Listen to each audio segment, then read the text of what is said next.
सभी को यीशु मसीह के पवित्र नाम से मैं अभिनंदन करता हूँ। वचन को ध्यान करेंगे। हमारे बीच में आज मनोज भाई हैं, परमेश्वर का वचन पढ़ेंगे। मैं समय को भी मनोज को देना चाहता हूँ। आइए हम प्रार्थना करेंगे। प्रार्थना करने के बाद वचन में जाएंगे।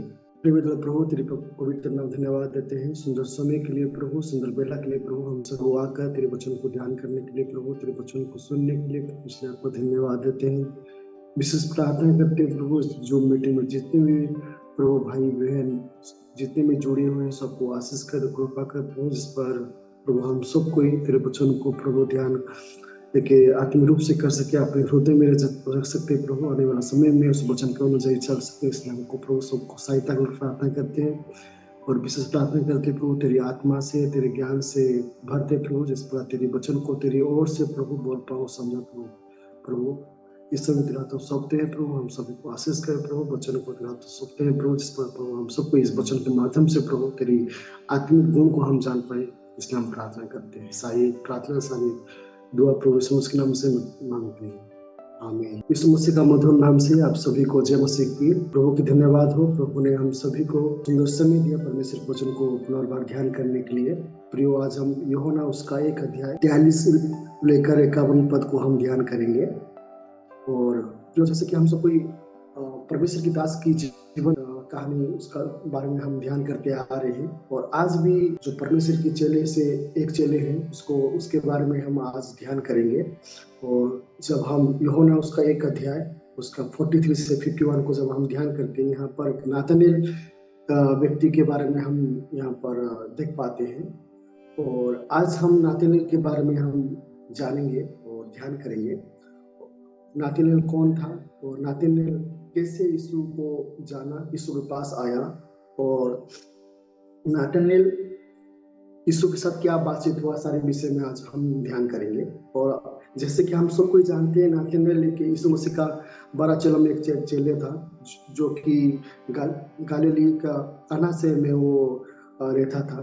और नाथानेल फिलिप्पुस के द्वारा यीशु को जाना, और फिलिप्पुस ही नाथानेल को यीशु के पास लेकर आया।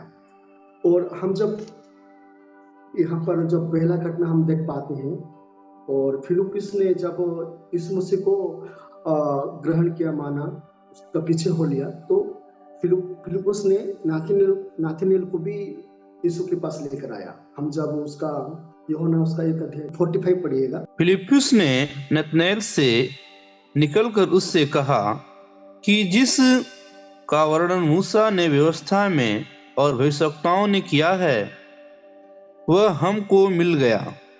वह यूसुफ का पुत्र यीशु नासरी है। ओके, थैंक यू भाई। तो यहाँ पर हम देख पाते हैं फिलिप्पुस ने नाथानेल को यीशु मसीह के बारे में बता रहा है ना।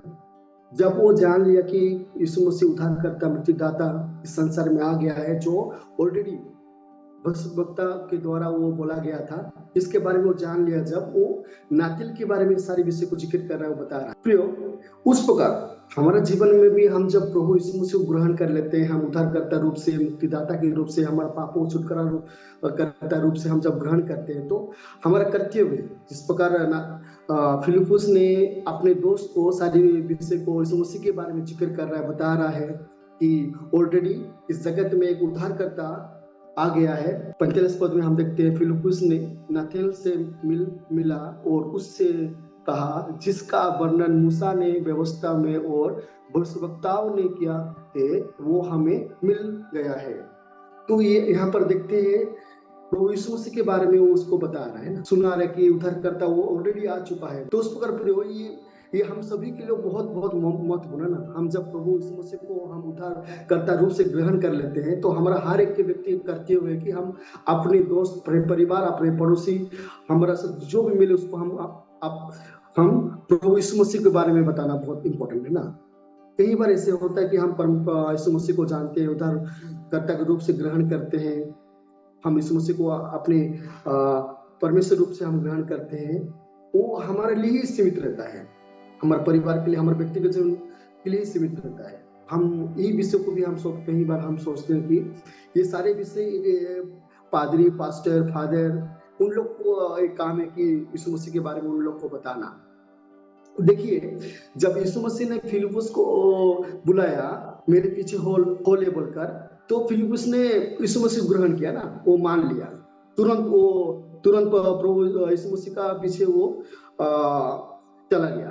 तो जब वो यीशु मसीह ग्रहण कर लिया तो उसका नेक्स्ट वो क्या कर रहा है, अपने दोस्त को वो बता रहा है यीशु मसीह के बारे में, यीशु मसीह का जो सारे विषय में बता रहा है। उस प्रकार हमारा जीवन में भी हम जब यीशु मसीह को ग्रहण करते हैं, मानते उद्धारकर्ता रूप से हम जब जानते हैं, तो हमारा कर्तव्य कि अपने दोस्त को, अपने परिवार को, अपने सारे जितने भी हमारा अपने लोगों को, अपने पड़ोसी सबको क्या करना है ना, यीशु मसीह को बारे में बताना है, प्रभु के पास निकट में उन लोग। और ये चीज हम यहाँ पर देखते हैं जो फिलिपुस ने नाथानिएल को वो बता रहा है। और दूसरा विषय हम देखते हैं, सिर्फ वो बता रहा नहीं, वो नाथानिएल ने जो फिलिपुस की बात को सुन रहा, हम उसका देखते हैं 46 में हम जब पद को हम पढ़ते हैं, कोई भाई पढ़िएगा उसको। नतनएल ने उससे कहा, क्या कोई अच्छी वस्तु भी नासरत से निकल सकती है? फिलिपुस ने उससे कहा, चलकर देख ले। तो यहाँ पर हम देख पाते हैं कि पहले तो डाउट था कि नासरत से ऐसे भी वस्तु निकल सकते हैं कि नाथानिएल के एक डाउट था कि, परंतु जब वो फिलिपुस को जब बात सुना, फिलिपुस ने बोला कि चलकर देख ले, तो तुरंत वो एग्री कर रहा है ना, वो बातों को सुन रहा है। तो प्रियो, हमारा जीवन में भी बहुत इंपॉर्टेंट ना परमेश्वर की दासों की बातों को सुनना। ओके, कई सारे विषय उसको हमको डाउट, उसको हमको क्लियर होना बहुत जरूरत है, परंतु परमेश्वर की दास जो वचन के अनुसार हमको कहता है उसको हमको फॉलो करना, उसके अनुसार चलना, उसको जाना बहुत जरूरत है ना। और यहाँ पर नाथानिएल का जीवन में उसे देख पा रहे, जो फिलिपुस ने नाथानिएल को बोल रहा है, तो वो उसके बात सुनकर वो यीशु के पास जा रहा है। याकूब उसका 1:22 को हम जब ध्यान करते हैं, पढ़िएगा कोई, याकूब उसका 1:22। परंतु वचन पर चलने वाले बनो, और केवल सुनने वाले ही नहीं जो अपने आप को धोखा देते हैं। ओके, थैंक यू भाई। तो हम वचन पर सुनने वाला नहीं परंतु चलने वाला बने ना, सिर्फ सुनते सुनते नहीं, हम उस वचन के अनुसार चलने वाला बहुत इंपॉर्टेंट, बहुत जरूरत है ना। यहाँ पर हम देखते हैं जब फिलिपुस ने नाथानिएल को सारे प्रभु यीशु मसीह के बारे में बता रहा है, तो वो चल रहा है ना, उसके बात को एग्री कर रहा है, वो देखने के लिए जा रहा है। तो उस प्रकार हमारा जीवन में भी परमेश्वर के वचन को सुनना और उस वचन के माध्यम से चलना बहुत बहुत जरूरत है। कई बार प्रियो, हम सब परमेश्वर वचन को सुनते हैं और एग्री भी करते हैं, मानते भी, हाँ ये बात सही बोल रहे हैं फादर जी, और वो वचन में सही लिखा हुआ है, वैसे होना चाहिए हमारा जीवन, वैसे हमारा संसार में उस प्रकार जीवन बिताना चाहिए, हम सोचते हैं। परंतु प्रियो, हम कहीं ना कहीं संसारिक में डूब जाते हैं और उस वचन के अनुसार हम चलते नहीं। देखिएगा, फिलिपुस के बात नाथानिएल नहीं सुनकर उसके यीशु मसीह के पास नहीं जाता, तो वो उद्धार को प्राप्त नहीं कर पाता ना, यीशु मसीह को वो मिल नहीं सकता, वो नहीं जान पाता कि यीशु मसीह कौन है बोलकर। तो जब फिलिपुस की बात सुनकर नाथानिएल ने चला देखा, तो यीशु मसीह को मुलाकात हो पाया ना, वो देख पाया। तो उस प्रकार हमारा जीवन को हम जब वचन के अनुसार चलेंगे, तो निश्चय अंतिम समय में जो दूसरा आगमन प्रभु का, निश्चय हम पर प्रभु यीशु मसीह को मुलाकात हमारे जीवन में होगा। हम परमेश्वर के वचन को, परमेश्वर दास बोलने वाला वचन को हम जब ध्यान नहीं करेंगे, तो ये हम लोग का कमी है ना, हम लोग का जीवन विनाश होने वाला विषय है। तो महत्वपूर्ण बहुत जरूरत है कि प्रभु के दास परमेश्वर वचन को सुनाते हैं, उसको परखे, जरूरत है कि परखे उसको, परंतु हम उसको बात को सुनकर हम आगे बढ़े, ये बहुत जरूरत है ना। तो और फिलिपुस की बात को नाथानिएल ने वो मान लिया था, वो एग्री कर, तो वो डिसएग्री, मतलब उसको वो मना नहीं किया, आप किसके बारे में बोल रहे हैं, हमको वो जाना नहीं है। क्योंकि नाथानिएल भी अपने व्यवस्था में वो बहुत जानकारी व्यक्ति था, तो वो नहीं ना पीछे नहीं, हम नहीं जाएंगे।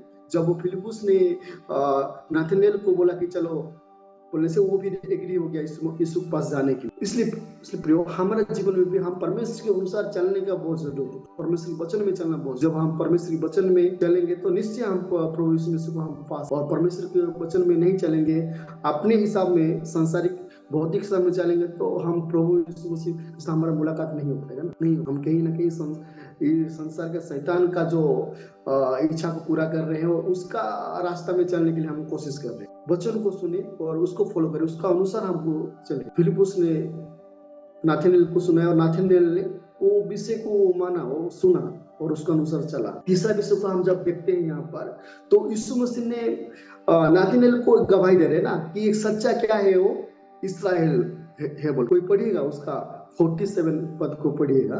यीशु ने नातनएल को अपनाते देखकर उसके विषय में कहा, देखो यह सचमुच इस्राएली है, इसमें कपट नहीं। ओके, तो ये सचमुच क्या कौन है? ये इस्राएल है। इसका अंदर में कोई छल कपट ऐसा व्यक्ति नहीं है, सचमुच इस्राएल है। और हम जानते हैं इस्राएल किसका नाम है? याकूब का नाम ना। हम जब उत्पत्ति उसका 35 का 10 को हम जब ध्यान करते हैं तो वो परमेश्वर ने याकूब को दूसरा नाम दे रहे इस्राएल बोलकर ना।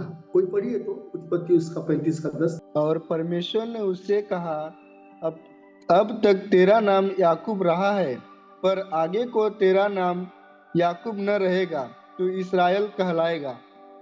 ओके, थैंक यू भाई। तो यहाँ पर याकूब को परमेश्वर ने इस्राएल बोलकर नाम दे रहा है ना। और हम जानते हैं याकूब का जो पिछला जिंदगी हम जानते हैं, जो अपने पापा, अपने भाई, अपने मामा को धोखा देने वाला व्यक्ति था ना, चीटिंग करने वाला व्यक्ति। तो छल कपट उसका जीवन में था। तो यीशु मसीह ने नाथन को देखकर एक सच्चा एक व्यक्ति इस्राएल बोलने का कारण यही है कि उसका जीवन में क्या है? छल कपट, दूसरे को धोखा देना विषय नहीं है ना। हम उसका जो नीचे पढ़ रहे हैं कि कपट का जीवन नहीं बिता रहा है वो, देखिए अच्छा जीवन बिता रहे हैं ना।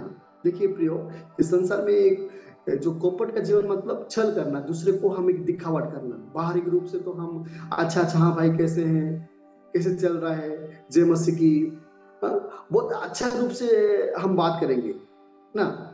लेकिन अंदर में छल रहेगा, उसको धोखा देने के लिए कहीं ना कहीं, उसका पीछे में हर एक बुरा कामों करने के लिए, कि उसको गिराने के लिए, ये सारी क्या है? एक कपट है, छल है। तो हम सभी को एक कपट छल से क्या होना चाहिए? वंचित होना चाहिए।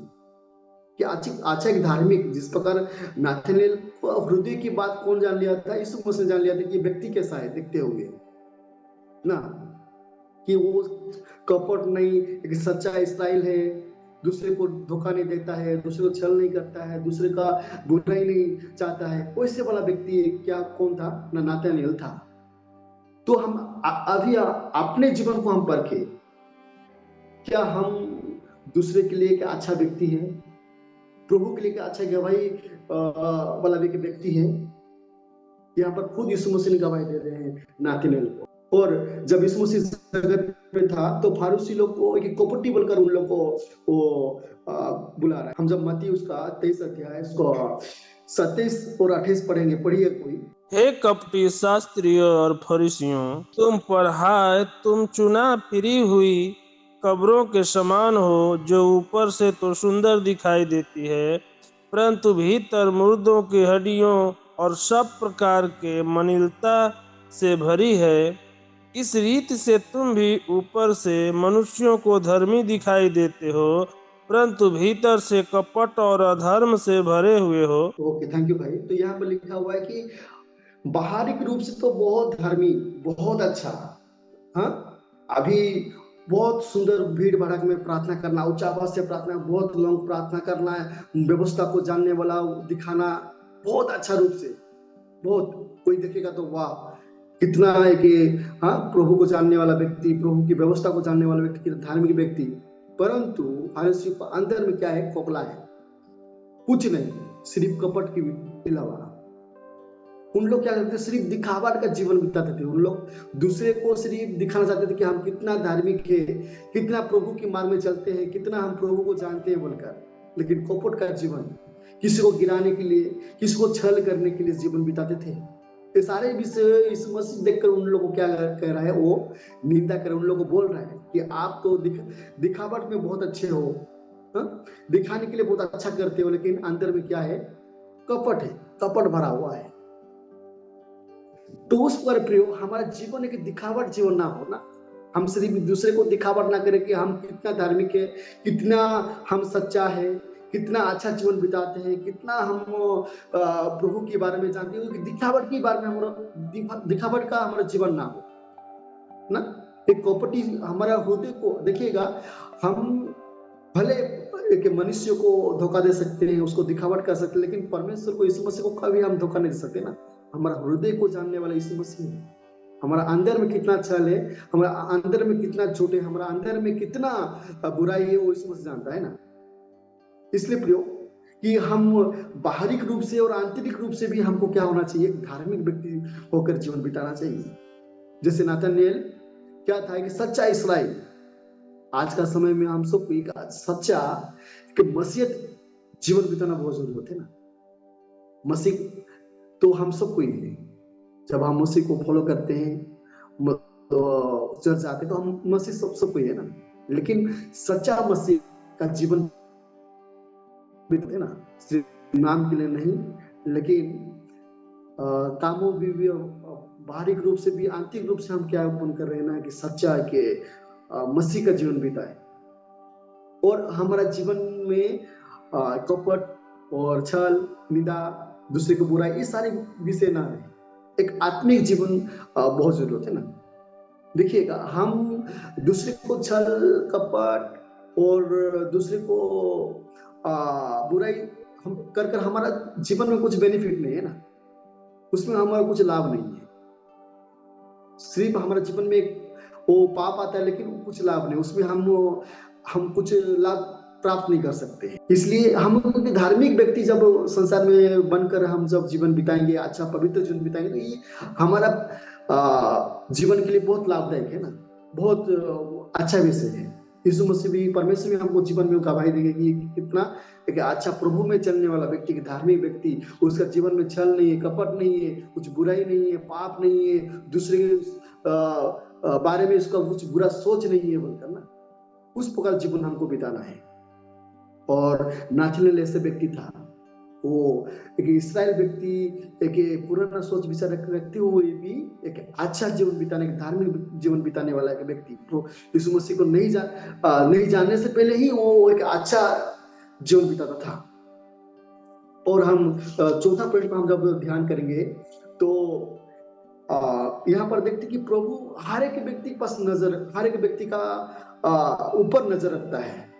जब यीशु ने नाथानिएल को कहता कि फिलिप्पुस ने जब आपको मेरे पास नहीं लाने के पहले, मैं आपको खाने से पहले मैं क्या कर रहा था, मैं आपको देखा था। कहां पर? अंजीर का पेड़ का नीचे में। कोई पढ़िएगा उसका 48 पद को पढ़िएगा। नतनिएल ने उससे कहा, तू मुझे कैसे जानता है? यीशु ने उसको उत्तर दिया, इससे पहले कि फिलिप्पुस ने तुझे बुलाया, जब तू अंजीर के पेड़ के तले था, तब मैंने तुझे देखा था। ओके, थैंक यू भाई। तो फिलिप्पुस ने नाथानिएल को लेकर यीशु मसीह के पास लेकर आने से पहले यीशु मसीह का नजर किसका पास था? नाथानिएल के पास था। वो पहले से यीशु मसीह ने नाथानिएल को देख चुका था, तो उनका जो नजर है वो नाथानिएल के ऊपर ऑलरेडी वो जा चुका था। तो उस पर प्रियो परमेश्वर की नजर, देखिए परमेश्वर की नजर में हम सब कोई बहुत बहुत इम्पोर्टेंट है ना, बहुत जरूरत है। वो ऐसा नहीं, कोई नहीं बोल सकता कि परमेश्वर हमारा ऊपर नजर नहीं डाल रहे हैं, हम किस ऐसे जीवन बिता रहे हैं, हमारा जीवन ही बहुत बुरा है, ऐसे नहीं बोल सकते ना। परमेश्वर की नजर हर एक ऊपर में, सबके लिए वो बहुत इंपॉर्टेंट, सबके लिए वो जरूरत है ना। हम जब आयुब का उसका 34 उसका 21 पद को हम जब पढ़ते हैं, तो वहां पर परमेश्वर हमको हर एक चाल चलन को देखता, हम संसार में किस प्रकार जीवन बिताते उस चीज को देखता है। वो तो वहां पर जिक्र किया गया। कोई पढ़िएगा उसको, आयुब उसका 34 उसका 21। क्या किसी ने कभी परमेश्वर से कहा, मैंने दंड सहा, अब मैं भविष्य में बुराई न करूंगा? 21 22 21 सर। जी जी जी। क्योंकि परमेश्वर की आंखें मनुष्य की चाल चलन पर लगी रहती है और वह उसकी सारी चाल को देखता रहता है। ओके, थैंक यू भाई। तो परमेश्वर ने हर एक व्यक्ति चाल चलन को ऑब्जर्व करता है। हम कहाँ पर बैठ, कहाँ उठते हैं, हमारा चाल चलन कैसा है, उठना बैठना कैसा है, हमारा बातचीत कैसा, सारे विषय को क्या करता है, वो ऑब्जर्व करता है। जिस प्रकार यीशु मसीह ने नाथानिएल को ऑब्जर्व कर लिया, तो पहले से ही देख लिया था वो कहाँ पर बैठा हुआ है, अंजीर का पेड़ में बैठा हुआ है, वो क्या कर रहा है, किसके साथ बात कर रहा है, वो सारे विषय को पहले से तो उस पर प्रयोग हम सभी को एक देखने वाला परमेश्वर है, जो कि हम जहां पर बैठे उठे किसके साथ बात करें, क्या करें, वो सारे विषय को जानने वाला परमेश्वर है। और हम जब दूसरा इतिहास उसका 16:9 में हम देखते हैं, तो जो परमेश्वर को मानने वाला, जो परमेश्वर ऊपर निर्भर करने वाला, उसको ऊपर परमेश्वर की नजर हमेशा बने रहती है, वो लिखा हुआ है। तो इसलिए बहुत जरूरत है, हम जब परमेश्वर को मानते हैं, उसका मुझे चलते हैं, तो निश्चय परमेश्वर की नजर हमारे ऊपर निश्चय बना रहेगा। जैसे नाथानिएल के ऊपर यीशु मसीह का नजर बना रहा है, उस पर हमारा जीवन में भी परमेश्वर की नजर हमारा ऊपर बना रहेगा। और हम जब अंतिम जो पॉइंट को हम यहाँ पर देखते हैं, और यहाँ पर हम देख पाते हैं कि नाथानिएल ऐसा एक पहला व्यक्ति था जो परमेश्वर का पुत्र और इस्राएल का राजा बोलकर वो जिक्र किया था। हम भी बहुत महत्वपूर्ण कि हम परमेश्वर यीशु मसीह को जाने और अपना हृदय परमेश्वर पुत्र को रूप से उसको क्या करें, वो ग्रहण करें ना। और सच में वो सारी इस्राएल में सारे वो देश क्या है, वो राजा है। इसको हम जान के वो इस संसार में क्या करें, हम लोग जीवन बिताए। और आज जो हम नाथानिएल के बारे में हम आज जो ध्यान करें प्रियो, कई सारे विषय को हम आज ध्यान किए, जैसे कि वो प्रभु यीशु मसीह को बात को वो सुना और परमेश्वर निकट में हो गया। उस पर हमारा जीवन भी परमेश्वर यीशु मसीह को वचन को सुना और यीशु मसीह को निकट में जाना, ये बहुत बहुत जरूरत है। और यीशु मसीह नाथानिएल के बारे में गवाही दे रहे कि सच्चा इस्राएल है और उसका अंदर में कुछ कपट नहीं है। तो उस प्रकार हमारा जीवन में एक सच्चा मसीह और हमारा हृदय में भी, हमारा जीवन में भी कुछ कपट, एक छल, बुराई कुछ नहीं, एक अच्छा धार्मिक व्यक्ति होकर जीवन बिताना बहुत जरूरत है। और हम देखें कि प्रभु परमेश्वर का हर एक व्यक्ति का ऊपर नजर है। जैसे नाथानिएल का जीवन में यीशु मसीह का नजर था, तो हम उस चीज को संसार में मान कर रहे हैं कि परमेश्वर की नजर हमारा ऊपर है। चाहे हम अच्छा कर्म कर रहे हैं, चाहे हमारा बुरा कर्म कर रहे हैं, वो सारे विषय को देखने वाला परमेश्वर है। और हम आने वाले समय में जो कुछ भी करें, हम एक अच्छा एक धार्मिक कामों करते हुए, अच्छा कर्म करते हुए चले, जिस पर परमेश्वर हमको देखकर गवाही दे ना। और हम परमेश्वर यीशु मसीह को जाने, जिस पर नाथानिएल ने अंतिम में वो जान पा रहा कि परमेश्वर कौन है बोलकर जान पा रहा, तो हम उसकी महत्वपूर्ण को, उसकी शक्ति को, सामर्थ्य को हम जाने। जब इस सारे विषय को हम जब नाथानिएल जैसे हम जब ध्यान करेंगे, निश्चय हम परमेश्वर यीशु मसीह को हम अंतिम समय में हम मुलाकात कर पाएंगे। और सच में उस जो प्रतिज्ञा जो यीशु मसीह हम लोग सभी के लिए किया हुआ है, सच में उस प्रतिज्ञा में हम लोग शामिल हो सकते हैं। थोड़ी सी वचन तो हम सभी को आशीष करें, इस समय हम सार को देते हैं। ओके, थैंक यू मनोज, परमेश्वर आशीष करें। मैं चाहता हूँ कि हमारे बीच में कोई एक लोग आखिरी प्रार्थना कीजिए। हे स्वर्ग में विराजमान प्रभु यीशु मसीह, आज के सुंदर समय के लिए प्रभु, इसलिए हम आपका धन्यवाद करते हैं आज के अच्छे वचनों के द्वारा प्रभु जी।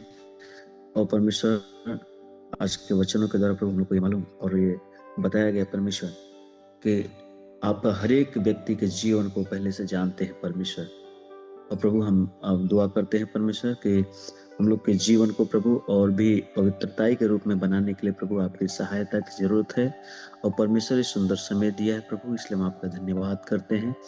और सुबह से लेकर प्रभु और जब तक आपका दूसरा आगमन न हो प्रभु, तब तक हम लोग के साथ रहें और अपनी अगुवाई के अनुसार चलाएं प्रभु। जो भी आपके दास ने वचन दिए प्रभु, उनके जीवन को, और जितने भाई बहन प्रभु से जूम में है प्रभु, जितने लोग सुन रहे थे वचन को, उस वचनों के द्वारा प्रभु आशीषित होने पाए प्रभु। हम आपका धन्यवाद करते हैं, आपने हमारी प्रार्थनाओं को सुना प्रभु, इसलिए धन्यवाद। धन्यवाद के साथ ये प्रार्थना प्रभु यीशु मसीह के नाम से मांगते हैं, आमीन।